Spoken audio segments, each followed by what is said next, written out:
यांचं जे स्वप्न होतं ते होऊ शकले नाही. पण यांनी आयुष्यात जे मिळवलं, कमवलं, जिथवर पोचले, ते मात्र स्वप्न इतर अनेक जणांनी बघितले. ते म्हणजे सेलिब्रिटी शेफ विष्णू मनोहर. विष्णूजी, दिल के करीबमध्ये कधीपासून तुमची वाट बघत होते. अगदी मनापासून स्वागत आहे. थँक्यू. कशी आहेस तू? मस्त, एकदम मजेत. बरं, आपल्याकडे अशी एक प्रथा आहे की जे आपले दिल के करीबचे पाहुणे असतात त्यांना आम्ही काही भेटवस्तू देतो आणि मग धमाल गप्पांना सुरुवात करतो. चालेल चालेल. भेटवस्तू पहिले. येस, हे डायनिंग डिलाइट्सनी तुमच्यासाठी पाठवलेलं आहे. बरं, क्या बात आहे. उत्तरा देशमुखचं डायनिंग डिलाइट्स आहे. व्हेरी गुड, थँक्यू उत्तराजी. इथे ठेवू शकता. छान आहेत का? आणि हे एक हॅम्पर तुमच्यासाठी पाठवलं आहे राह फाउंडेशनने. ज्याच्यामध्ये हे ऑर्गॅनिक सोप्स आहेत. बरं. हे तोरण आहे. बरं, एक मिनिट, हे उघडून दाखवते म्हणजे सगळ्यांना दिसेल. अरे बढिया. असं एक तोरण आहे. खूप छान. आणि वारली पेंटिंगचा हा एक ट्रे आहे. ओके, हँडमेड सगळं. येस, बहुत बढिया. त्यांची स्पेशालिटी ट्रायबल पेंटिंग वरती. बरोबर.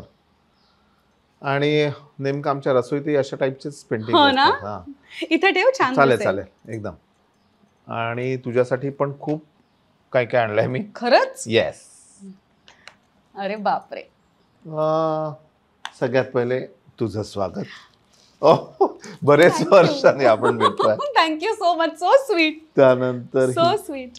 ही स्पेशल शेव मी बनवली काल. बरं, म्हटलं तुला घेऊन जाऊ ही. अरे तू प्रवासात असते आणि ह्यानी काय होतं की चविष्ट पण आहे आणि ही खाल्ली की जी आपल्यामध्येच प्रवासात झोप लागते ती लागत नाही. अच्छा, नाही, मला प्रवासात झोप लागून चालणार नाही कारण मी ड्राईव्ह करते स्वतः. अरे नाही, मग ते चांगलंच आहे मध्ये. आणि त्याच्यानंतर एक तुझी फॅन आहे कौमुदी नावाची. तिने ही साखरोळी नावाचा प्रकार. हा, आणि ती म्हणे की बाबा तुम्ही द्याल तेव्हा जर खातील त्या तर मला आवडेल. अरे नक्की. आणि पारंपरिक कोकणातली ही रेसिपी आहे. वा वा. आणि ही कौमुदी, थँक्यू सो मच. हा, ही एक वडी. अरे वा. आणि अजून एक आमचं जे खासियत बाजार आहे. तांबा पितळेची भांड्यांमध्ये मी सगळा स्वयंपाक करतो. हो. आणि मग मी काय की त्याच्यातून आपल्याला जे मिनरल्स असतात ते कळत न कळत मिळतात. तर ही कढई तुझ्यासाठी. थँक्यू. अरे बापरे, जड आहे, खूप जड आहे. बरं, पहिल्यांदा असं झालेलं आहे दिल के करीब मध्ये की आपण दिल के करीब कडून, तुम्ही, मी जे गिफ्टिंग करतो पाहुण्यांना त्याच्यापेक्षा खूप जास्ती गिफ्ट्स आज मला मिळाली आहेत. Thank you so much. नाही, एक तर तुमचा हा जो कार्यक्रम आहे इतका चांगला आहे की त्याच्यातून खूप शिकायला मिळतं. म्हणजे सगळ्यांच्या एवढ्या काय काय वेगवेगळ्या आठवणी आहेत किंवा अनुभव आहे की त्याच्यामुळे मी तुला थँक्यू. मी ठरवच होतं की हिला आपण हे द्यायचंच आहे.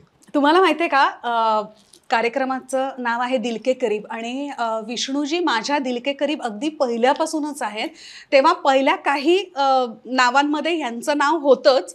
पण तुम्हाला सगळ्यांना माहिती आहे विष्णूजी किती व्यस्त असतात त्यांच्या सगळ्या कामांमध्ये.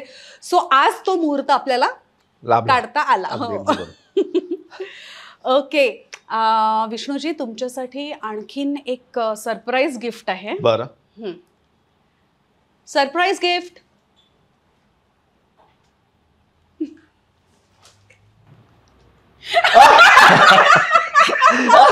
अरे क्या बात है, ओ माय गॉड, क्या बात है, क्या बात है.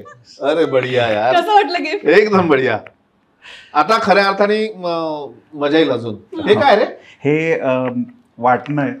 मी 4 प्रकारची वाटणं तयार केली. या लॉकडाऊन सिच्युएशन मध्ये एक नवीन प्रयत्न केलाय. म्हणजे मी आधी तुझं इंट्रोडक्शन करते सगळ्यांना. हा आमचा मित्र आहे प्रसाद कुलकर्णी आणि हा स्वतः उत्तम शेफ आहे. आणि यांचं रिलेशन म्हणजे प्रसाद यांचा शागिर्द आहे. अगदी रसोईपासून ना. रसोईपासून ऍक्च्युली आम्ही मेजवानी कार्यक्रम करायचो ना, तर तेव्हा मी काही दिवस नव्हतो तर प्रसाद तेव्हा आला. नंतर मग आमचं म्हणजे छान जमतं. शागिर्द तो काय तो स्वतः करायचा छान आहे आधीपासून. आणि तुमच्या लेखांनी बघा आता नवीन काय प्रॉडक्ट्स काढले हे आहेत मी ते. काढू ना, क्या बात आहे, छान वाटतं खरंच. है ना? आपल्या समोरची मुलं काय काय वेगवेगळे काढतात. ते काय ठेचा वगैरे प्रकार आहे का? नाही, हे हा. करी पेस्ट आहेत. बरं. जसे ग्रेव्हीज आपण हो करतो हो. तर त्याची ही बेस आहेत. हा. सो आपण हे रेड करी पेस्ट म्हणून एक केलंय. बरं, ह्याला टोमॅटो फ्रीज मध्ये पेस्ट. वगैरे नाही ठेवायचं? काही गरज नाही, तुम्ही अच्छा. 1 वर्ष बाहेर ठेवू शकता क्या बात आहे, आणि लिटरली 5-10 मिनिट्स मध्ये तुमचं प्रिपरेशन होतं बहुत बढिया, आणि ऍटलीस्ट एक 100 व्हेरिएशन्स तुम्ही करू शकता. करू शकतो. आणि गंमत म्हणजे त्यांनी मला काल हे प्रोडक्ट्स दिले. हा. त्यात मी ही रेड करी आहे हा. ना, ती मी ट्राय केली, उत्तम आहे. आणि ती बनल्यानंतर असं वाटतं की आपण हॉटेलवरून काहीतरी मागवलं आणि खातोय. क्या बात व्हेरी आहे. नाईस. थँक्यू. आता खरं तर सांगू का की मला माझी जेवणाची वेळ आहे आणि याच्यानंतर आपला हे झाल्यानंतर मी हे करून खाणार आणि मग लगेच मला लातूरला पळायचं आहे. बरं. सुरू करायचं? येस. नमस्कार, मास्टर रेसिपीज मध्ये सगळ्यांचं मनापासून स्वागत. हे नाही म्हणत, माझा शो आहे, तुमचा नाहीये. अरे काहीतरी झालं, सॉरी. ओके, आधी आपण प्रसादला थँक्यू म्हणून त्याची हो. रजा घेऊया. चालेल. Thank you. Prasad, thank you so much for everything. Yes, आणि याच्यासाठी सुद्धा मी हे टेस्ट करणार आणि तुम्हाला सुद्धा हे कुठे मिळालं नसेल तर इथे मी डिटेल्स आहेत किंवा नेटवर्क असेल नक्की घ्या आणि केल्यानंतर मला फीडबॅक द्या. मी सांगेन मग याच्यात काय म्हणजे. आपण डिस्क्रिप्शन मध्ये याचे डिटेल्स देऊया. चालेल. बढिया. सो आपल्या सगळ्या प्रेक्षकांना ते घेता येईल. Thank you. Thank you so much. Thank you. क्या बात आहे, एकदमच बढिया सर. आता बोला काय म्हणता? काय नाही, मस्त मजेत. तुम्ही कसे आहात? खूपच छान. खूप वर्षानंतर भेट होते. हो ना, म्हणजे मला असं आठवतं की एक तर पहिलं मेजवानी, त्याच्यानंतर विष्णूजी की रसोई ठाणे, आणि नंतर आपण सुनीलाच्या लग्नाला गेलो होतो. बरोबर, आधी सुनीलाच्या लग्नाला. असं काय करताय? हा, आमच्या दोघांची एक मैत्रीण आहे, म्हणजे आमची मैत्री तिथे झाली बरं का. सुनीला करंबेळकर नावाची आमची एक मैत्रीण आहे, ती सुद्धा ऍक्ट्रेसच आहे. तर तिचं लग्न होतं पटियालामध्ये. तर ती वराडी घेऊन गेली होती आणि किती तर चार.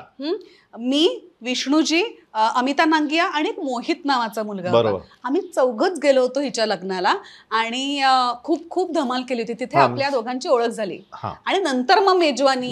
बरोबर. आणि मजा आली, म्हणजे त्या लग्नातही मजा आली. म्हणजे मुलीचं सगळं करायला ही आणि काहीतरी सामान वगैरे आणायला मी. बरं, मला सांगा, मी मगाशी ओळख करून देताना असं म्हटले की तुमचं स्वप्न काहीतरी वेगळं होतं, तुम्हाला वेगळं काहीतरी व्हायचं होतं आणि झालात तुम्ही सेलिब्रिटी शेफ. ते काय व्हायचं होतं तुम्हाला? एक तर मी सारखं सांग, माझे बाबा चित्रकार, त्यांच्याकडे खूप अशी मोठी मोठी मंडळी यायची. तेव्हा कॉम्प्युटर वगैरे नव्हते, हाताने चित्र काढायचे. आणि मग तेव्हा मला वाटायचं की यार माझे बाबा असे का राहत नाही सगळ्यांसारखे, छान कपडे का घालत नाही, कार का नाही आपल्याकडे. मग नंतर लक्षात आलं की ह्याला पैसा लागतो. बाबा खूप साधे होते आणि त्या साधेपणात एक वेगळी मजा होती. आणि नंतर म्हटलं की नाही, आपण काहीतरी करायचं आपल्या फॅमिलीसाठी. आणि मग ते करताना मला वाटलं की मग मी चित्रपट पाहिला एक याराना नावाचा, अमिताभ बच्चनचा. आणि त्याच्यामध्ये अमिताभ बच्चन झिरो से हिरो होताना दाखवलं. म्हटलं यार ये चाहिए, असं काहीतरी करा. हा, हिरो म्हणजे तो गायचा आणि तो अमजद खान त्याचा मित्र. मग त्यांनी त्याचं ते ओळखून त्याला त्या लेवलला नेलं, त्या टाईपचा हिरो. तर म्हटलं यार असं काहीतरी आयुष्यात केलं पाहिजे की 4 लोकांनी आपल्याला ओळखायला पाहिजे. मग सगळ्यात सोपं काय, लहान असताना आपल्याला वाटतं की नाटक सिनेमावाले सगळे चांगलं असतं, म्हणजे ते पटकन. आणि मग म्हटलं चला आपण ॲक्टिंग करू आणि हे करू. आणि मग त्या हिशोबाने तेव्हापासूनच मला आमच्या गल्लीतही एक सुभाष मंडळ नावाचं एक असं नाटक मंडळ होतं आणि ते लोक नाटकं करायचे. तर मला तो एक वाटायचा आणि मग त्या दृष्टीने म्हटलं की आपण आयुष्यात ॲक्टिंग करायची आणि ॲक्टर व्हायचं. बरं. आणि मग ॲक्टर होता होता इकडे वळलो. मग त्याला एक छोटासा ट्विस्ट आहे की मग बाबा थर्माकोलचे लेटर्स कापून द्यायचे आणि ते घेऊन आम्ही लग्न समारंभामध्ये लावायला जायचो. मग तिथे एका कॅटररची ओळख झाली. हे सगळं ना 7वी, 8वी, 9वी, 10वी या 4 वर्षामध्ये घडलं. बरं, म्हणजे शाळेत होता तुम्ही तेव्हापासून काम करायला सुरुवात केली? खूप लहान होतो. बुक बाइंडिंगची कामं, कव्हर असेल, खूप काय काय केलं, पण ना मजा यायची. आणि ते करताना मग एका कॅटररची ओळख झाली, मग त्याच्याशी काहीतरी वादावाद झाली, त्यांनी काहीतरी उलटसुलट बोललं 9वीत असताना, आणि मग मी ठरवलं की आता मी तुझा हा बिझनेस करीन जिद्दीने. आणि 10वीत असताना पहिलं काम घेतलं. हा, केटरिंगचं.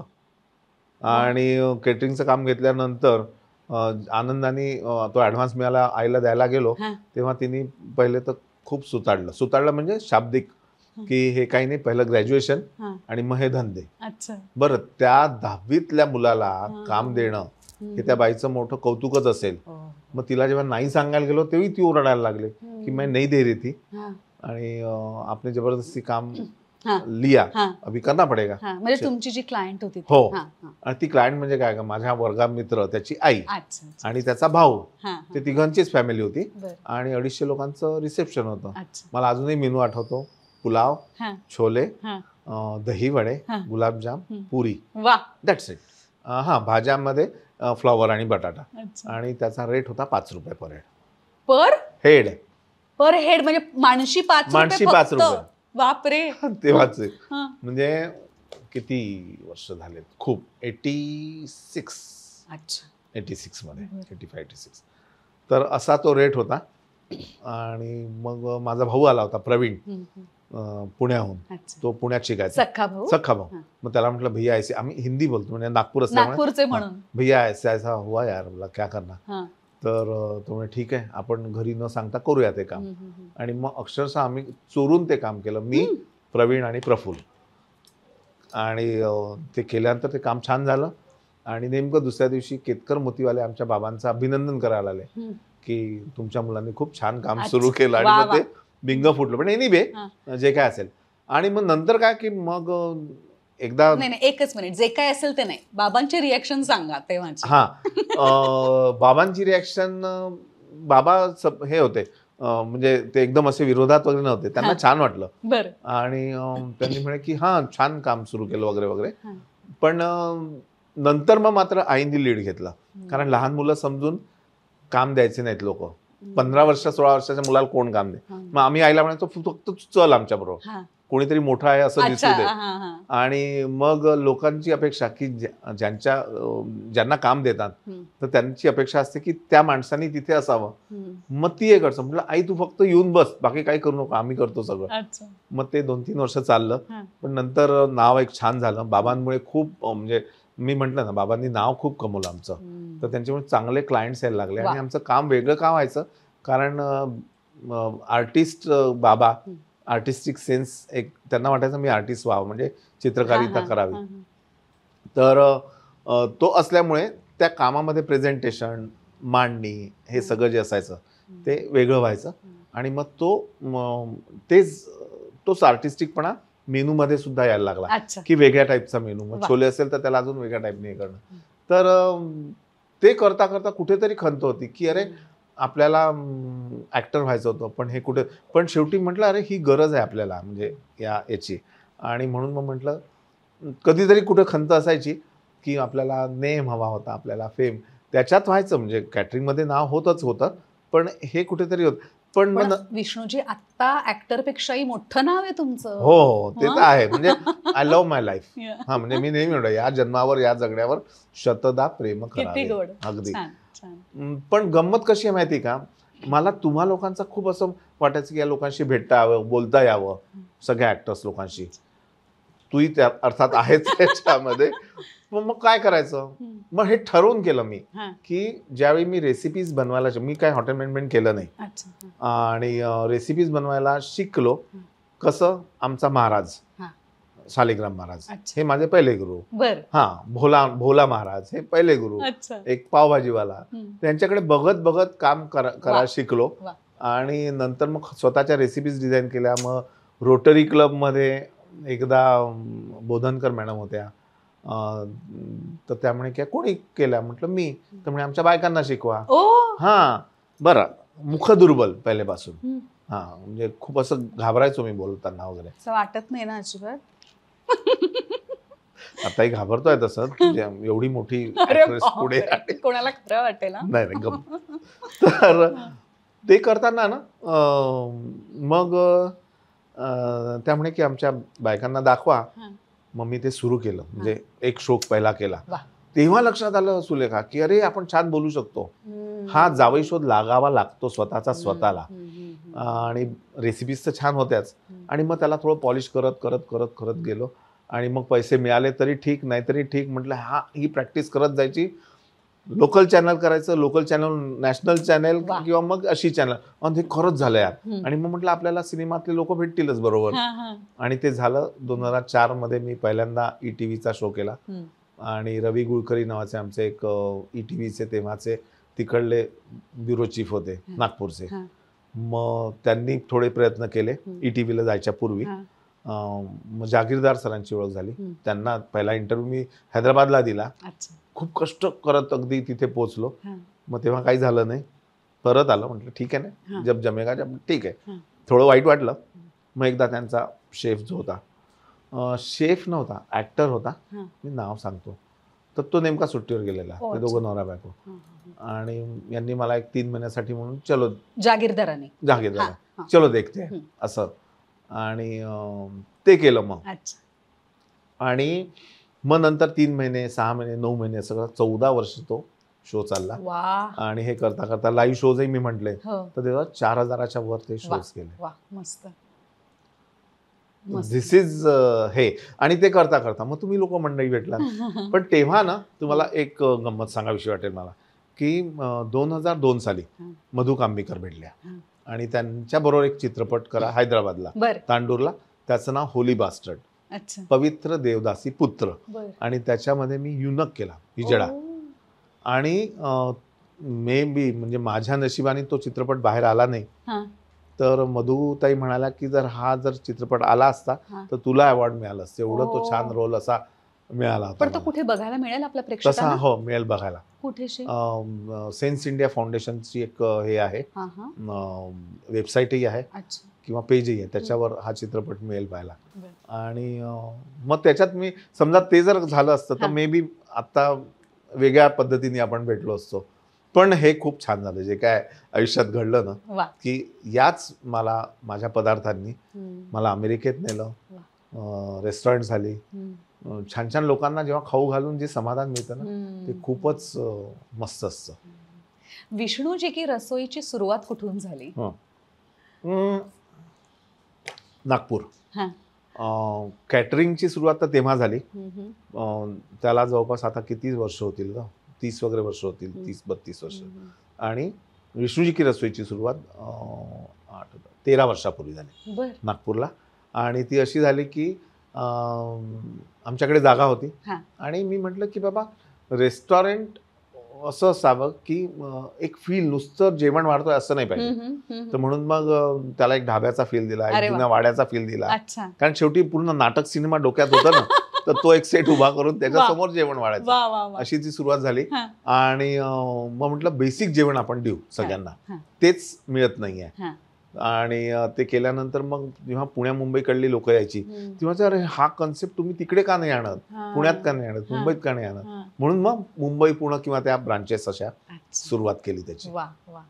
आणि पहिली ब्रांच मग आम्ही पुण्याला काढली, मग औरंगाबाद, मग मुंबई, आणि आता लातूरला पुन्हा एक सुरू होते, लोणावळा.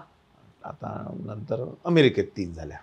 मला तेच विचारायचं होतं, रसोई अमेरिकेपर्यंत गेली, त्याची म्हणजे काय म्हणतात कॉन्सेप्ट कसा तुम्हाला, म्हणजे विचार कसा केलात की आपण अमेरिकेपर्यंत पोहोचू शकू?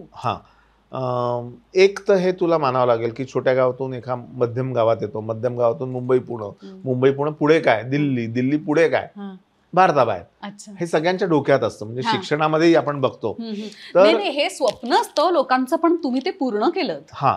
तर ते कसं झालं की आमच्या इथे खूप मंडळी यायची, अरे इसको अमेरिका में ले चलो वगैरे वगैरे वगैरे. म्हटलं म्हणणारे खूप असतात, करत कोणी नाही. बरोबर. मी ह्याच्यात होतो, मी तयारीत सगळा होतो.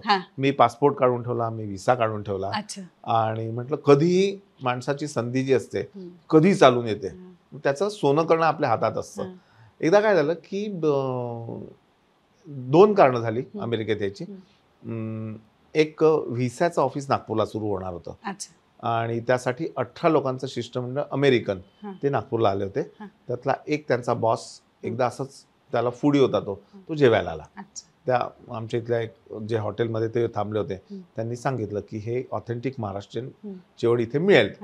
मग तो आला, त्यांना ते आवडलं, त्यांनी दुसऱ्या दिवशी 18च्या 18 लोकांना घेऊन आले. ते जेवले, 1.5-2 तास होते, सगळ्या भावांशी ओळख करून घेतली. कारण या सगळ्या जर्नीमध्ये भाऊ आम्ही एकत्र असल्यामुळे जास्त मजा आली. प्रवीण, प्रफुल्ल, आमची बहीण सुचित्रा, कारण स्टार्टिंग आम्ही जेव्हा केलं तेव्हा सुची बनवायची, ती सगळ्यात मोठी बहीण, तर तिला थोड्या फॅन्सी रेसिपीज यायच्या, ती बनवायची आणि आम्ही घेऊन जायचो. तर हे सगळ्या मंडळींची त्यांनी ओळख करून घेतली. आणि हे करता करता ते गेल्यानंतर मग अचानक 10-12 दिवसांनी एक पत्र आलं, सगळ्या भावांची नावं आणि सर्टिफिकेटच होतं की ही खाद्य संस्कृती तुम्ही अमेरिकेत घेऊन या, कारण तुमचे इंडियन्सही भरपूर आहेत तिथे. आणि ते पत्र सर्टिफिकेट म्हणून मी आता सगळ्या रसोईमध्ये लावतो. आणि त्या सर्टिफिकेटमुळे अमेरिकेत जेव्हा रसोई उघडली तर तेव्हा मला त्याची मदत झाली. आता अमेरिकेत उघडण्यामागचं एक कारण होतं की सुहास आपल्या तुषार कोथळकर नावाचा एक नागपूरचा माणूस, तो अमेरिकेत 20 वर्षापासून स्थायिक आहे. आणि त्यांचं एक रेस्टॉरंट होतं बॉम्बे टू गोवा, आणि ते काहीतरी कारणाने ते बंद म्हणजे पडत होतं, पण तो कॉन्ट्रॅक्ट अजून 2-2.5 वर्षाचा तिथे तो बाकी होता. म्हणजे बघ कसं ना, जे घडायचं असतं ते कसं घडतं मी या उदाहरणातून देऊ शकेल. ते त्याला करायचं होतं आणि तो नेमका नागपूरला आला. त्यांनी पाहिलं आणि म्हणजे हा कन्सेप्ट इथे चालू शकेल. मग त्यांनी माझ्या भावाला म्हटलं, माझ्या भावाने लगेच फोन केला प्रफुल्लने की ऐसे ऐसे आए हैं और उनको रेस्टोरेंट खोलना है अमेरिका में. म्हटलं बहुत लोग कहते हैं, उनका नाम नंबर ले लो, देखेंगे बाद. आणि मग नंबर ठेवून घेतला त्यांचा. म्हटलं खरा जर प्रेमी असेल तर तो परत येईल. आणि तो परत आला. मग एकदा 2दा 3दा भेट झाल्यावर म्हटलं की नाही, ह्याला खरंच इंटरेस्ट दिसतोय. आणि त्याच्या आधी 1 वर्ष आधी परत घेऊन जातो तुला मागे, की मी अमेरिकेला 2-3 शो करायला गेलो होतो याचे कुकरीचे. पियुष म्हणून आमच्या नागपूरचाच एक मुलगा आहे, त्यांनी हे केलं. तर ते गेलं असताना तुला आमचे हे माहिती, म्हणजे नितीन गडकरी सगळ्यांनाच माहिती आहे, त्यांची मुलगी केतकी सियाटेलला राहायची. आणि नितीनजी म्हणाले की नाही, तिच्याकडेच जाऊन राहायचं, शो कुठे पण कर. एके दिवशी सियाटेलला माझा शो होता. मग सियाटेलला गेल्यानंतर काय झालं की तिथला शो एक कॅन्सल झाला. मग 8 दिवसाची गॅप इन बिटवीन. मग सॅन फ्रान्सिस्कोला मला त्या पियुषनी बोलवलं की असा असा शो आहे, आम्ही पैसे देणार नाही, येणं जाणं तिथलं करू. मग त्यांची मुलगी केतकी, जाणं दादा म्हणे रिकामाच आहे. म्हटलं ठीक आहे जातो. तर सॅन फ्रान्सिस्कोला गेल्यानंतर तिथे कसं असतं की शो केल्यानंतर तुम्ही जे बनवाल ते तिथल्या लोकांना खाऊ घालावं लागतं. तर ते खाऊ घालायचं होतं. मग त्याच्यासाठी मला एक रेस्टॉरंट पाहिजे की तिथे मी हे सगळं प्रिपरेशन आधी मोठ्या प्रमाणात करेन. आणि म्हणून मग ते रेस्टॉरंट पाहिलं म्हणून मी बॉम्बे टू गोवा या रेस्टॉरंटमध्ये आधी गेलो होतो. त्याच्यामुळे मला त्यांचं किचन सगळं माहिती होतं. मग नेमका तो तुषार पुन्हा कट टू 1 वर्षानंतर तो तुषार म्हणे मला असं करायचं. म्हटलं कुठलं रेस्टॉरंट? बॉम्बे टू गोवा. म्हटलं पाहिलाय रेस्टॉरंट, करू, डन. तिथल्या तिथे डन. पुढच्या मला भीती नाही वाटली का हो? कारण ही खूप मोठी झेप होती. हो, तर झेप तर होती मोठी. म्हटलं आपण जाऊ. तर पहिले ॲज अ फ्रँचायझी म्हणून त्यांना देणार होतो, पण आता मला सांगायला आवडेल की मी 45% मालक आहे तिथे. अरे वा. आणि समीर पाटील, तुषार कोथळकर, त्याच्यानंतर नरेश भाई, हे सगळी मंडळी आता सोबत आहे. आणि तिथे गेल्यानंतर म्हटलं मैंने आपका किचन देखा है, मैं सब सेट कर लूंगा. तिथे गेल्यावर एक अडचण अशी आली सुलेखा की ते म्हणे की नॉनव्हेज शिवाय होणार नाही, नॉनव्हेज करावंच लागेल. आणि आम्ही कट्टर शाकाहारी वाले. म्हटलं यार, इकडल्या विष्णूजी की रसोईमध्ये नॉनव्हेज मिळत आहे, तिकडे जर कळणार आहेच, जग छोटं झालंय, मेरे को प्रॉब्लेम नाही ना म्हणे, हम सर्वाइव्ह नाही कर पाएंगे.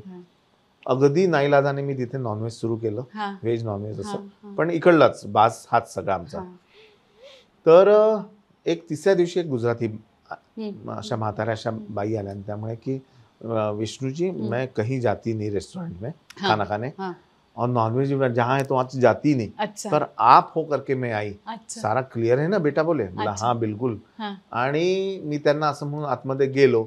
आतमध्ये गेल्यानंतर तिथे पाहिलं की तो नेमका शेफ इकडला चमचा तिकडे करत होता. म्हटलं दिस इज व्हेरी बॅड. त्या रात्री सुलेखा मला झोप आली नाही. मी त्यांना म्हटलं की भैया मेरे से काम नहीं होगा, और आपको वेज चलाना है तो चलाओ, नहीं तो मैं जा रहा हूँ वापस. बोले हमने खर्चा केला, पण नुकसान आपका पूरा दे दूंगा मैं 2 महीने में. अच्छा. मग ते विचारात पडले.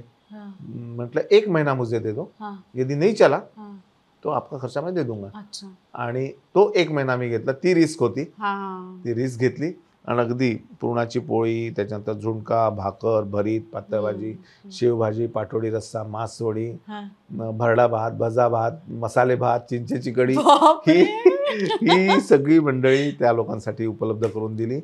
आमच्या इथे जे रसोई तू पाहिले असतील फोटो, सगळे आपले लोकमान्य टिळक, सावरकर, गांधीजी, हीच सगळी मंडळी तिथे लावली. त्यांच्याबद्दल एक आत्मीयता आहे, प्रेम आहे. डॉक्टर साहेब आहेत, गोळवलकर गुरुजी आहेत. तर ही सगळे तसंच्या तसं उभं केलं. शेण नव्हतं मिळत तर तिथे आर्टिफिशियल शेण तयार करून त्यांनी शेणाची भिंत तयार केली. सगळी तांब्या पितळीची ही भांडी, असा सगळा बाज आहे. आणि ते लोकांना आवडलं. 80% इंडियन्स येतात, 20% तिकडले लोक असतात, पण तेही आता सवय झाली त्यांना आपल्या जेवणाची. मग एकाची 2, 2चे 3 असे झाले आतापर्यंत. आता किती आहेत अमेरिकेत? 3 आहेत. 3 आहेत. हा, टेक्सासला 2 आणि सॅन फ्रान्सिस्कोला 1. आणि सॅन फ्रान्सिस्कोला सनीवेल सिटीला एक अजून बँक्वेट हॉलही उघडला. I am so proud of you. 250 वगैरे लोक तिथे आपली लग्न, छान मराठमोळी लग्न, सनई, चौघडा वगैरे वगैरे वगैरे सगळं, श्रीखंडपुरी, सगळं सगळं सगळं मिळतं. वा वा वा. बापरे विष्णूजी, म्हणजे आत्ता हे सगळं तुम्हाला यश दिसतंय आत्ता, म्हणजे गेली काही वर्ष, पण तुम्ही जेव्हा हा सगळा उपक्रम हाती घेतला असेल तेव्हा काही गोष्टी फसल्या सुद्धा असतील ना. म्हणजे अपयशाची, यशाची सुरुवात नेहमी अपयशापासून होते. सो तसं काही तुमच्या आयुष्यात घडलं होतं का? बरं, रेस्टॉरंटच्या बाबतीत घडलं. कॅटरिंग मध्ये अपयश नाही, कारण तेव्हा ना एक तर कॉम्पिटिशन कमी होती आणि त्याच्यामुळे असा चढता पारा होता सगळा. पण रेस्टॉरंट जेव्हा काढलं, कारण रेस्टॉरंट उघडणं आणि कॅटरिंग आउटडोर हे जमीन आसमानचा फरक आहे. माझ्या बायकोला चांगला स्वयंपाक येतो म्हणून मला रेस्टॉरंट काढायचं आहे असं म्हणणारी जी मंडळी असतात त्यांची रेस्टॉरंट फसतात. कारण घरगुती स्वयंपाक बनवणं वेगळं. आणि तर आम्ही जेव्हा रेस्टॉरंट पहिलं काढलं, सन्मान नावाचं आम्ही एक भोजनालय काढलं. तर ते चालायचं, मोदी नंबर 3 नागपूर. ते चालायचं चांगलं, पण आम्हाला काय कॅटरिंग मध्ये असे एवढे मोठे काम, म्हणजे एकदम 1000 लोकांचं काम, तिथे काय दिवसाला 50-60 लोक व्हायची, मग ते एवढूशे पैसे, असं त्याच्यात समाधान असं मिळायचं नाही. पण एखादा सिंगल जर माणूस असता तर त्याला ते मजा आली असती. पण कालांतराने ते बंद पडलं. मग मिर्च मसाला काढून पाहिलं, तर मिर्च मसाला सुद्धा खूप असं छान नाही चाललं. आणि ते ओनर्स तेव्हाचे जे होते त्या मिर्च मसाल्याचे, मला नावही आठवतं, पाठक म्हणून होता, त्यांनी खूपच असं गुंडागर्दी टाईप असा आमच्याशी व्यवहार केला. आणि ते मग आम्हाला बंद पाडावं लागलं. तो पाठक बिल्डर होता, तो करे पाठक असं काहीतरी होतं. तर ती मजा नाही आली म्हणजे. आणि मग तिसरं रेस्टॉरंट विष्णूजी की रसोई. तर तुला सांगतो सुलेखा, की काढल्यानंतर तेव्हा काय झालं, ती कालांतराने मग टेलिव्हिजनमुळे नाव झालं होतं. आणि मग म्हटलं यार आता हे काढून जर बंद पडलं तर छान नाही वाटणार. म्हणून अक्षरशः 8-9 महिने पूर्ण डेकोरम केलेलं रेस्टॉरंट बंद होतं. हिंमत होत नव्हती सुरू करायची. एक दिवस माझा भाऊ चिडला, प्रवीण, की नाही हे आता एवढं केलंय, करावं लागेल. वन फाईन डे आम्ही सुरू करायचं परवापासून. तर परवा कुठला दिवस आहे, काय आहे हे न विचार करता सुरू केलं आणि ते सक्सेसफुल, डे फर्स्ट पासून सक्सेसफुल. आणि तो दिवस होता अमावस्या. सांग. अच्छा. हा, तुमचा विश्वास आहे या सगळ्या गोष्टींवर? म्हणजे बघ ना, आता विश्वास कसा, आता माझा भाऊ काय म्हणाला, आम्ही सुरू केलं, मग रेस्टॉरंट डे फर्स्ट पासून छान चालायला लागलं. एक तर थीम वेगळी, जेवण असं, आणि आमचं किचन या साईडनी असं होतं, फ्रंटल या साईडला. आणि ते पाहून आमचा भावाचा थोडा विश्वास आहे वास्तू दिशा वगैरे. तर त्याला एकाने सांगितलं की किचन असं नाही, तुम्ही असं करा, मला प्रॉब्लेम येईल. बरं, तेव्हा पैसेही नव्हते काही किचन बदलायला. म्हटलं देखो भाई, अभी तो पैसा अपने पास है नहीं, यहाँ से यहाँ किचन लेना 40,000 खर्च होता तेव्हा. 40,000 फिगरही आठवते मला. तर अभी कुछ करेंगे नहीं, जैसा है चलने दो, उसमें से पैसे कमाएंगे और निकालेंगे. अजूनही किचन तसंच आहे. अच्छा, तसंच तसंच आहे. मग आपण एवढ्या मोठ्या मोठ्या गोष्टी करतो वास्तूच्या किंवा दिवसवारांच्या, मग त्याला काहीच नाही ना? नाही असं नाही म्हणताय ना, म्हणजे त्याला अर्थ असेल. तो एक्सपिरियन्स आत्ता आला मला, म्हणजे आम्ही जेव्हा आत्ता घर बांधलं त्यावेळी मग थोडं मध्ये काही काही अडचणी सगळ्यांमध्येच असतात. मग मी एकदा म्हणजे आत्ता इतक्यात एक अनघा दळवी नावाची मुलगी, ती वास्तू वगैरे बघते, तर तिने मला सांगितलं की हे असं करा तसं करा, आणि तो एक्सपिरियन्स मला मात्र पॉझिटिव्ह आला. बरं. तर मग ठीक आहे, तुम्हाला जेवढा वाटतं तेवढा तुम्ही विश्वास ठेवा आणि नंतर पुढे जा, असं माझं प्रांजळ मत आहे. अच्छा अच्छा. आणि नंतर मग ते जे 3 गेले त्याचाच जर ओढत बसलो असतो आणि हिंमत नसती केली तर हे तिसरं उघडलं नसतं. मग नंतर मग हे प्रवास पुढे सुरू झाला. तुम्ही आता तुमच्या घराचा उल्लेख केला.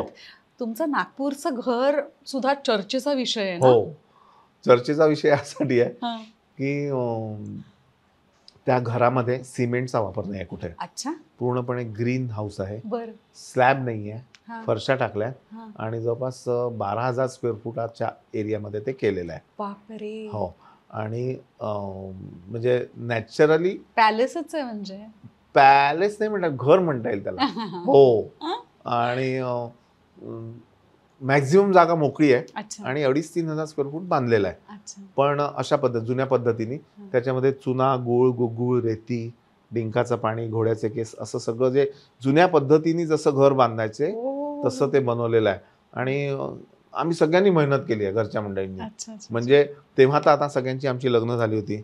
माझी मोठी वहिनी तनुजा डॉक्टर आहे, मधली वहिनी इंटिरियरवाली आहे वसुंधरा, अपर्णा, तिला सुद्धा ह्याची आवड होती. आणि तेव्हा आमची सगळी फॅमिली पूर्ण झाली होती आणि सगळ्यांनी मिळून आम्ही ते घर केलं. आणि मोठ्या जाड भिंती, आणि नैसर्गिक पद्धतीने एअर कंडिशनिंग, असं सगळा तो प्रकार आहे. हो, म्हणजे तिथे येऊन पाहावं आणि मग त्याची मजा घ्यावी असं मला वाटतं. वा वा. आपण दिल के करीबची एक टूर तुमच्या घरी नक्की करू. 100% करायलाच पाहिजे, अगदी करायला पाहिजे. मला खरंच घर बघायला आवडेल. हो. आणि त्याच्यात काय आम्ही काय केलं की जुन्या दरवाजे कुठे मिळाले ते घेऊन आलो.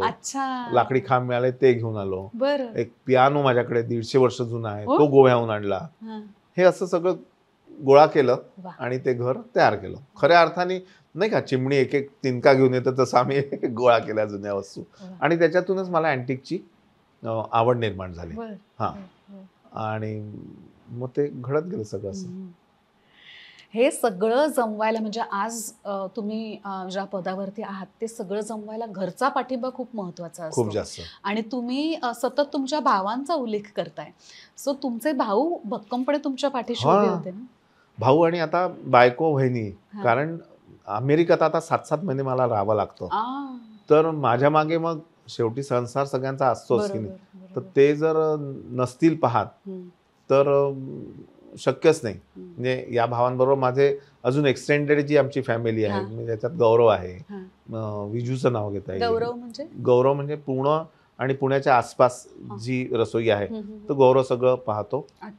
तो भाऊ जरी नसला तरी भावासारखा झालेला आहे. त्याच्यानंतर विजू आहे, मिलिंद आहे, ही सगळी जी मंडळी आहेत ती सगळी खाना तुमच्या बरोबर काम करतात. काम त्यांची वेगळी आहेत. पण मी एक सांगितलं की आपण को ऐसा करना आहे. वर्ल्ड रेकॉर्डच्या वेळी तसंच झालं. म्हणजे जेवढे झाले वर्ल्ड रेकॉर्ड, तर त्यावेळी फक्त मी विचार टाकायचा की हे असं मला करायचं, सगळी यंत्रणा कामाला लागून देते.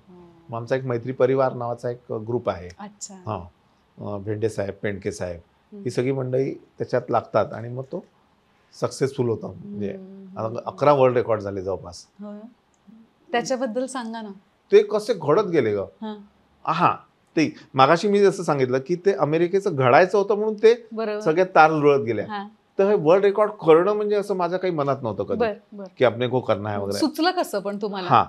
काही लोकांचं एम असतं ना की नाही मला हा सुचलं कसं. गरज ही शोधाची जननी असते. पैशाची अडचण पहिल्यापासूनच होती आणि स्वतःला घडवत गेलो. त्याच्यामुळे प्रत्येक वेळी पैसा कमवला की कुठेतरी गुंतवायचा, हे एक ब्रीद होतं. आणि 2000च्या आसपास 2000 साली आमच्या इथे ना लग्नाचा सीझन असेल तर या मेरठवरून दिल्लीवरून माणसं यायची पोळ्या पराठे बनवायला. 10-12 माणसं ती. आणि मग त्यांना तेवढे दिवस ठेवायचं, त्यांच्याकडनं करून घ्यायचं, हे सगळं असायचं. तर एकदा ना सीझन मध्ये 15 दिवस नव्हता आणि मग ती माणसं बसली होती, त्यांना काहीच काम नव्हतं. मग ते थोडे चिंते म्हणले की काम नहीं बाबूजी बोले, जाने के लिए पैसा नहीं. म्हटलं ठीक है, हम फेस्टिवल करते हैं. हाँ. क्या क्या आता तुमको? हाँ. मग त्यांनी सांगितलं, मेरे को सिरमाल आता, मेरे को फलधारी नान आता, मेरे को लच्छा पराठा आता, चुरचू नान. बरं बढिया. म्हटलं आपण एक पराठाचा फेस्टिवल घेऊ. आणि ते जवळपास 60 प्रकारचे पराठे मग तयार केले.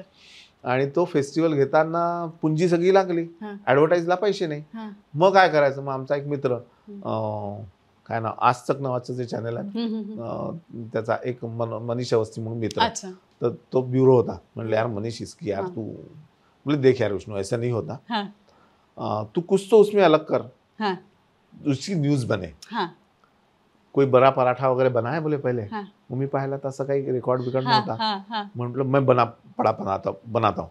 2-3 महिने वेळ होता. मग मी पाहिलं, म्हटलं 5 फूट बाय 5 फुटाचा पराठा आपण करू. अरे वाह. हाँ, 2 फीट. बोला 2 फीट में क्या मतलब है, 5 फीट बाय 5 फीट. आणि मग त्याची प्रॅक्टिस सुरू केली सुलेखा. तो सक्सेसफुल झाला. आणि तो पहिला वर्ल्ड रेकॉर्ड केला. मग तो पराठा पाहायला लोक यायचे. तो बनवायचा कसा, त्याला जीव जायचा. पराठा बनवताना खरंच जीव जायचा अक्षरशः. पण मग तो पहिला. मग त्याच्यानंतर कबाब फेस्टिवल केला, तर 9 फूट लांबीचा कबाब केला. मग त्याच्यानंतर एक रेकॉर्ड म्हणजे पराठा तिकडे केला, पुरणाची पोळी इकडे अंधेरीला स्पोर्ट्स कॉम्प्लेक्सला राज ठाकरेचा एक कार्यक्रम होता, त्याच्यात केली. मग असे ते घडत गेले. मग 54 तास नॉनस्टॉप कुकिंगचा वर्ल्ड रेकॉर्ड केला. मग 5000 किलो खिचडी केली, 4,000 किलो वांग्याचं भरीत केलं जळगावला जाऊन. त्याच्यानंतर 1100 किलोची साबुदाणा खिचडी, 2000 ते 2000 किलोच्या मधला मसाले भात केला. आणि आता त्यासाठी मग ती स्पेशल कढई बनवून घेतली. कारण म्हटलं यार एक छोट्या भांड्यात बनवण्यात मतलब नाही, तिथं लग्नामध्ये बनतातच ना. म्हटलं एका भांड्यात जर बनलं तर त्याला मजा आहे. आणि मग आमचा एक मित्र आहे कोल्हापूरचा, निलेश पै, तर तो इंजिनियर आहे तसा. आणि आता तो डेअरीचं प्रॉडक्ट, त्याचं स्फूर्ती नावाचा ब्रँड आहे. पण मी म्हटलं कोल्हापूरला हे असं सगळं मशिनरी वगैरे बनवणारे लोक आहेत, तर मी त्याला म्हटलं, तो म्हणे मी प्रयत्न करतो. आणि त्या पठ्ठ्याने ती कढई आम्हाला बनवून दिली. तब्बल 10 फूट बाय 10 फुटाचा व्यास, 1200 किलो वजन, अशी ती कढई उचलायला क्रेनच लागते. आणि त्या कढईत मग पहिल्यांदा मी खिचडी तयार केली 3000 किलो. नंतर भरीत तयार केलं 4000 किलो. जळगावला मराठी मंडळ एक आहे, त्या लोकांनी ते भरीतचा कार्यक्रम ठेवला. कारण मी जगात फिरताना लक्षात आलं की मुतब्बल नावाचा एक वांग्याचा प्रकार जगभर प्रसिद्ध आहे, की ज्याच्यात काहीच नसतं. वांग भाजतात, मिक्सरमध्ये बारीक करतात, थोडं दही घालतात, मीठ घालतात आणि ऑलिव्ह ऑइल, दॅट्स इट. लसूण वगैरे घालत असते. म्हटलं भरीत किती छान आहे. मग ते जगामध्ये पसरावं, नाव तरी जावं म्हणून मग ते भरीत तिथे केलं वांग्याचं. कारण जळगावची वांगी प्रसिद्ध आहेत. मग पुढे काय, तर मग हीच खिचडी समरसता खिचडी म्हणून मी जंतर मंतर, आपल्या दिल्लीला जंतर मंतर मैदानावर तिथे केली. नाही, रामलीला मैदानावर.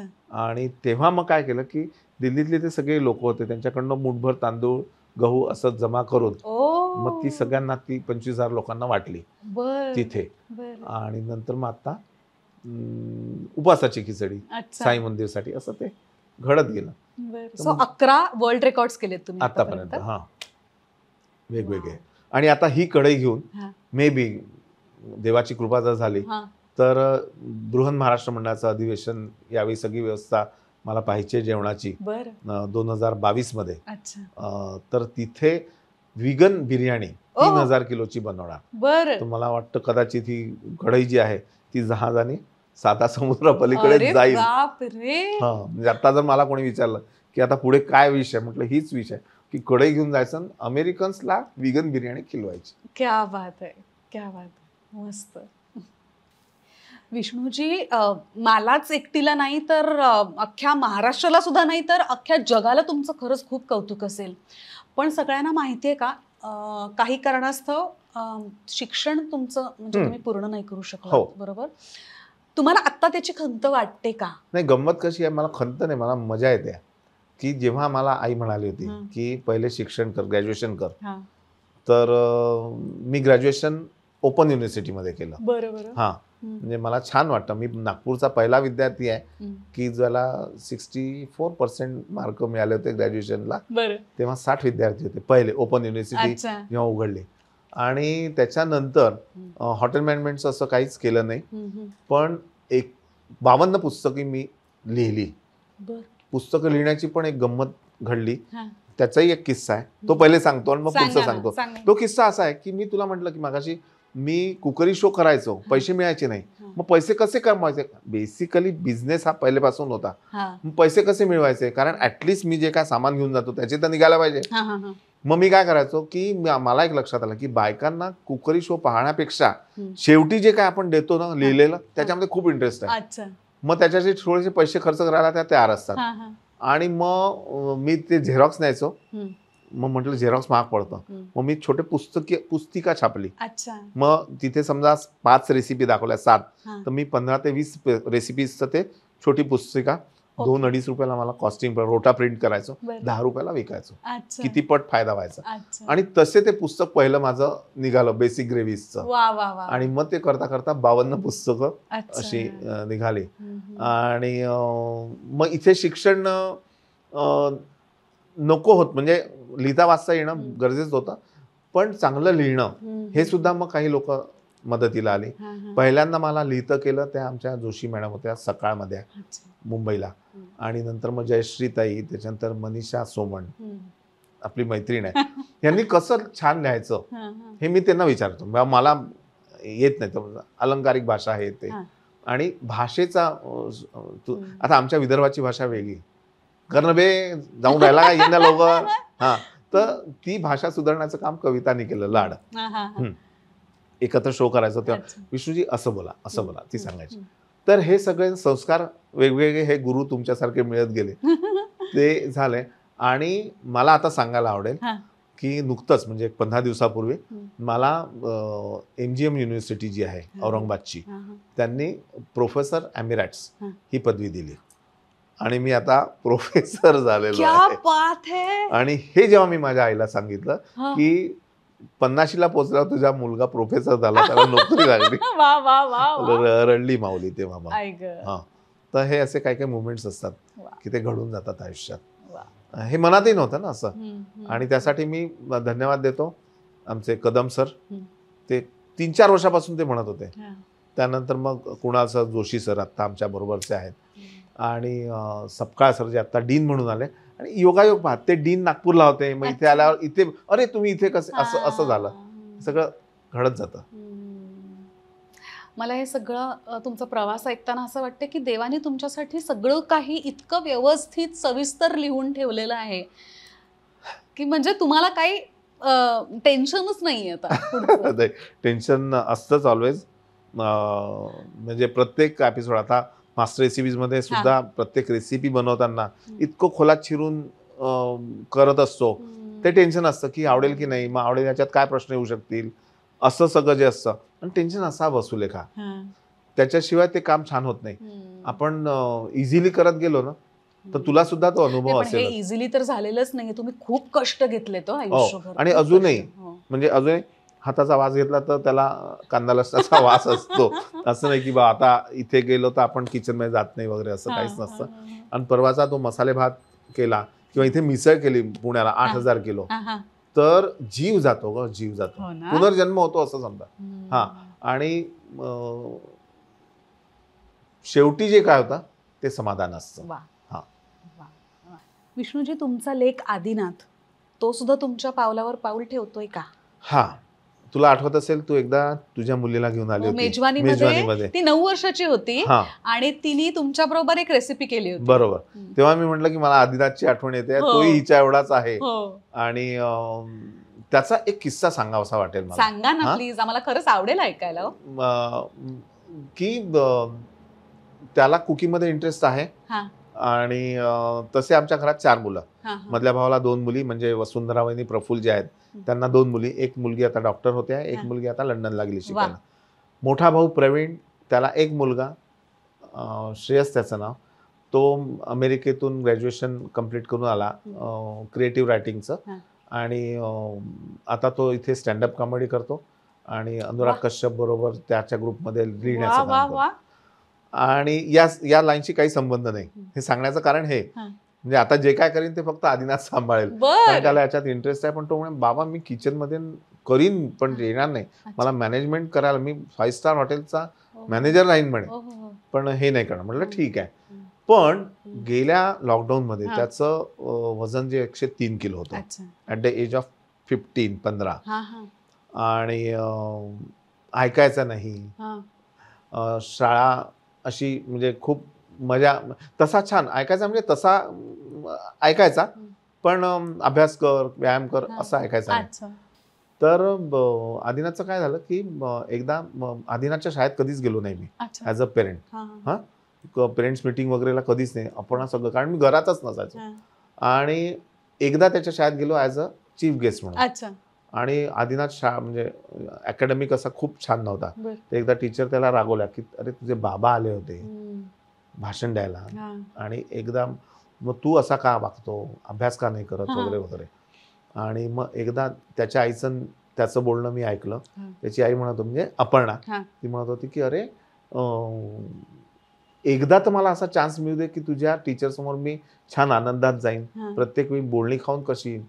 मला ते मी दरवाजाच्या आडून ऐकलं, मला खूप वाईट वाटलं. म्हटलं यार आपण काय केलं नेमकं, मुलाकडे आपलं केवढं असं लक्ष दिलं नाही याला. मग मी त्याला छान पत्र लिहिलं हस्ताक्षरामध्ये.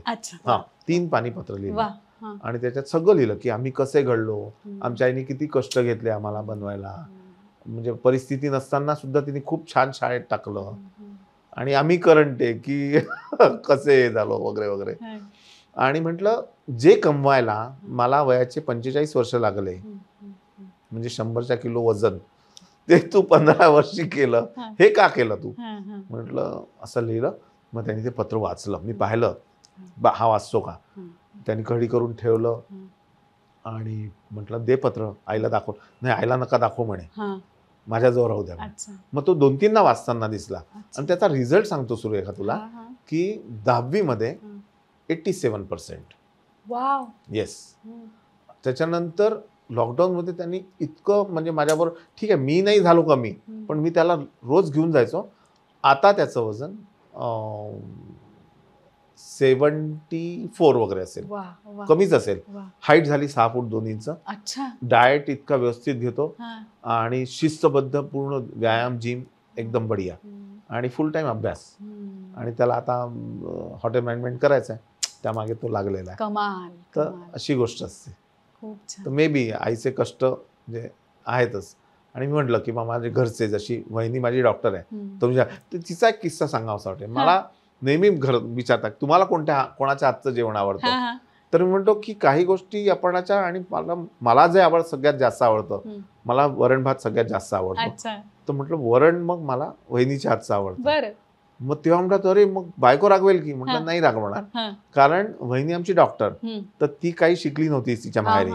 मग जी काय शिकली ती आईच्या हाताखाली, मोठी वहिनी ना, आईच्या हाताखाली शिकली. मग आईच्या हातची चव तिच्या हाताला आली. मग ते फोडणीचं वरण मला आवडतं. आणि मधली वहिनी वसुंधरा, ती इंटिरियरचं हे करते, अपर्णा सगळं घर सांभाळते. असं आमचा जॉईंट फॅमिली आहे. रोज 16-17 लोक एकत्र जेवतो. क्या बात है. आणि 20-22 लोकांचा स्वयंपाक होतो घरात.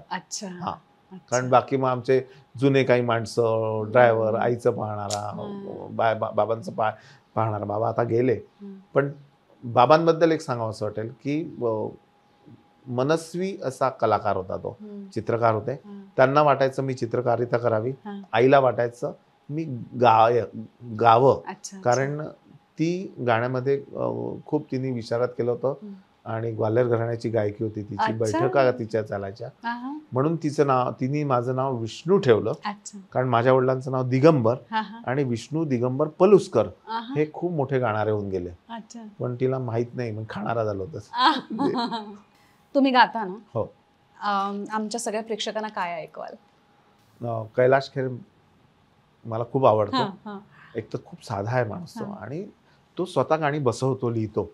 तर त्याचं एक गाणं त्याने ना, त्याची आई वारली आणि ती वडील वारले तेव्हा त्याला हे गाणं सुचलं, असं मी ऐकलं कुठेतरी.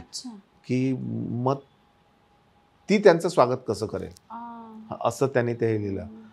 तर त्याच्यामध्ये होरी सखी मंगल गाओरी, धरती अंबर सजाओरी, उतरेगी आज मेरे पी की सवारी, अरे कोई काजल लाओ जी, मोहे काला टीका लगाओ जी, उतरेगी आज मेरे पी की सवारी,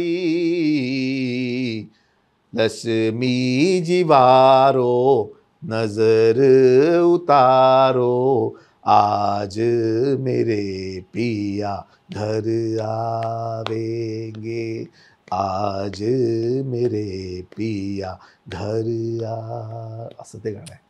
खूप आवडतं मला. म्हणजे कैलाश खेरची सगळीच गाणी अशी ती छान उंच आवाजातली आहे, ती आवडतात मला. तुमचा आवाज किती छान आहे. ठीक आहे का, असं एवढं केलं.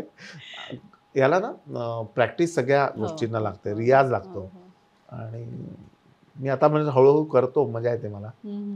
आणि तुला आता गाण्याचं तर आहे, पण एक छान खाण्याचं वर्णन असलेली एक तुला कविता ऐकवतो. आणि ती कविता म्हणजे मला जेव्हा कोणीतरी दिली हातात, ते कवन आहे ऍक्च्युली. गजानन महाराज त्यांच्यावर लिहिलेलं कवन, की बाबा गजानन महाराजांचा एक शिष्य और अकोल्याचा, तो खूप श्रीमंत असा अग्रवाल, त्याच्याकडे महाराज येणार होते. तर त्यांच्या बाजूला राहणारे एक देशपांडे, त्यांनी वर्णन केलं की महाराजांसाठी तो काय काय करू शकेल, असं ते वर्णन आहे. तर ते जेव्हा माझ्या हातात आलं, कवीचं नाव नव्हतं. मग मी म्हटलं हे म्हणू की नको म्हणू, कोणाला आवडतं कोणाला नाही आवडत ना. मग शेवटी एकदा हिंमत करून म्हटलं माफी मागतो कवीची, ज्यांनी लिहिलं असेल, मला नाव माहित नाही, पण तुमच्यापैकी कोणाला माहित असेल तर त्यांनी कळवा. पुण्यात पहिल्यांदा केलं आणि पुणेरी मंडळी बराबर दुसऱ्या दिवशीपासून फोन नंबर वगैरे, आणि त्या देशपांड्यांनीच मला फोन केला. आणि फोन केल्यानंतर मला पहिले सटारली की म्हटलं आता काय म्हणतील, पण ते म्हणे सर मला 10 वर्षानंतर माझ्या कवितेला तुम्ही न्याय दिला. म्हणजे खूप लोकांकडे घेऊन गेलो पण त्याला हे नव्हतं मिळालं, पण तुम्ही आज मला महाराजांच्या रूपाने प्रसाद दिला. अरे वा, मग खूप छान वाटलं. आणि सर आहेत ते शिकवणे वगैरे करतात, आणि त्यांनी खूप काही काही याच्यावर, अकोला शेगाव जवळ आहे ना, ते ऐकवतो तुला. 32 पदार्थाचं वर्णन आहे, तोंडाला पाणी सुटेल. भक्तिमय रांगोळी रेखून त्यात मांडले पात्र आपुले, चला भोजनासाठी देवा पहा सर्व हो झाले भुकेले. शुभ्र सुवासिक गरम भात अन त्यावर साधे वर्णदुरीचे, शुद्ध तुपाची धार त्यावरी पात्र घमघमे पक्वान्नाचे. रसाळ शाखा तशी कोशिंबीर चटणी लिंबू आणि लोणचे, पातळ भाजीच्या वाढीवर तिखट कढवले पळीभरवरचे. रुचकर पापड तशा कुरडया, गरम भजी अन वडे कुरकुरीत, चटकदार पंचामृत पात्री, भुरक्यासाठी कढी चुरचुरीत. मौसूत काठा सहत्या पोळ्या, जशा माखल्या गोल झुरझुरीत. पुऱ्या तळणी गव्हा रवाच्या गरम गरम रुचीदार काढल्या. बदाम काजू घालून केला तुम्हा आवडता शिरा नित्यजो, चंदुमुखी नाचे कानोले कवराचा नैवेद्य सत्यचो. तेज चुलीवर खरपूस भाजून तुम्हा प्रियती केली भाकरी, अंबाडीची भाजी आणि उनपिठल्याची असे तयारी. रसाळ थोडी रंग रसभरी जिलबी आग्रह करून वाढली, किंवा रसिले गुलाबजामुन अथवा फेणी दुधात मुरली. कच्ची मेथी, मुळा पांढरा, बीट गाजरा च्या बहु चकत्या, थंड काकडी हिरवी मिरची चिरला आंबा तुमच्या करता. नीट शिजविल्या खिचडी सोबत लाल वाळल्या तळल्या मिरच्या, गोड करून घ्या जशा घेतल्या हुलग्या देवा विदुरागडच्या. जिरे फोडणीच्या ताकासह हवे दही का तसे मलाई, पुलावा आहे मागे अजूनी नको जेवताना हो गाई. मधुर निरामय थंडगार बहु माठामधले पिण्यास पाणी, वाळा घालून सुवासले जे तुम्हा प्यावया पेल्यामधून. हाना आग्रह ही तर इच्छा रामासाठी समाराधना, विडा दक्षिणा स्वीकारावी ही साऱ्यांची असे प्रार्थना. अन्न ब्रह्म हे तुम्ही म्हणाले म्हणून हे ब्रह्म्याचे पूजन, गजानना हो गरीबा घरचे आज करावे यथेच्छ भोजन. क्या बात आहे. 32 पदार्थांची नाव आहे, खूपच सुंदर. आणि काय ना, एका मागची एक कडी ती जुळलेली आहे बरोबर. एक पदार्थ तुम्ही विसरलात की दुसरं तुम्हाला आठवणार नाही, अशी गंमत आहे. खरंय. तर देशपांडे साहेबांना आपण धन्यवाद देऊ की एवढं सुंदर त्यांनी ते महाराजांच्या पदार्थांचं वर्णन केलं. आणि तुमच्या तोंडून ही कविता ऐकणं म्हणजे मजा काही औरच आहे. क्या बात आहे. विष्णूजी, खरंच खूप बरं वाटलं तुमच्याशी बोलताना. एकतर खूप वर्षानंतर भेटलात आणि मनमुराद गप्पा झाल्या. आपल्या सगळ्या प्रेक्षकांना सुद्धा या गप्पा खूप आवडल्या असतील. मला जास्त छान वाटलं की खूप असतं का आपल्या मनात काही काही, आणि ते असं या निमित्ताने निघतं. आणि माझं म्हणणं असं आहे की नुसतं निघून फायदा नाही, त्यातून पुढच्या पिढीला काहीतरी मिळावं ही एक अपेक्षा असते. तर तुझ्यामुळे तो योग आला, तर तुला सुद्धा धन्यवाद देतो. आणि शेव आमची खाऊन बघ. नक्की. ओके, नक्की नक्की नक्की.